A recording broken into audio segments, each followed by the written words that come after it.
you get admitted, guess what? Everything in your family stops. The wife who was supposed to go to work will stop going to work. The children most likely will go to school, would not go to school.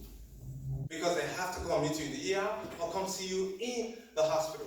And if peradventure, God forbid, they come into the hospital again to an accident and something happens, it is your fault as well. You may not directly see it, but these are causal relationships. So individual responsibility, yes.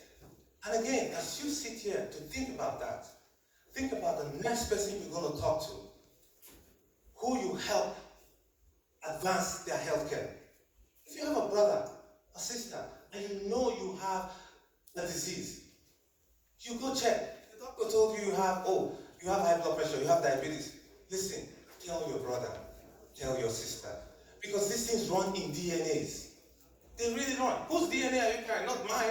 You're carrying your father's. You're generational. So if you tell your brother, if you get screened as colon cancer, tell your brother, tell your sister. Not hide it away. Because you think, some voodoo that they cook for you somewhere, that's the reason why and you don't want to tell somebody. Because guess what? How would you feel? You get screened and you take care of your colon cancer, guess what? Then your cousin or your brother gets screened and has colon cancer and then dies.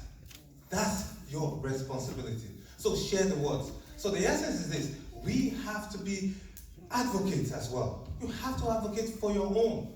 We have to advocate for our health. Now, as those in diaspora, you have a role to play. Go back home, come together, pull your resources together. What I call resources, your time, your money, and your intellectual capacity. You're not just here in America for nothing. God has made you and elevated you to this level. Now, back home, what do you do back home to fix this? Like I said, form cooperations. As you form your local associations, your paraco, I use the word.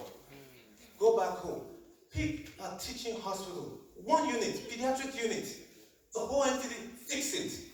The emergency room in Accra, fix it. The emergency room in Unilab, fix that. Because guess what? God forbid, when you get sick and you land in Nigeria, where do you think they'll take you to? That emergency room. There's run down, dead, and drowned. And that's where you go, and you will not survive it. So when you come together, begin to put your resources together to fix those things. Take a project. Now, politically, look, begin to speak to the government. If you don't know how to speak, look for those who can speak. Come together, support those who can. You don't have to reinvent the wheel. You just have to modify it to serve your purpose. If you speak, if you want to change power, you must get close to power, period. And how do you do that? You form associations together that can speak to power. And that's how you begin to make them change. And that's how you begin to ensure that the 15% that ideally should push, they should push it. If they can, then they put up to 8 to 10%. And then we begin to get results. And in this way, I say thank you and God bless you.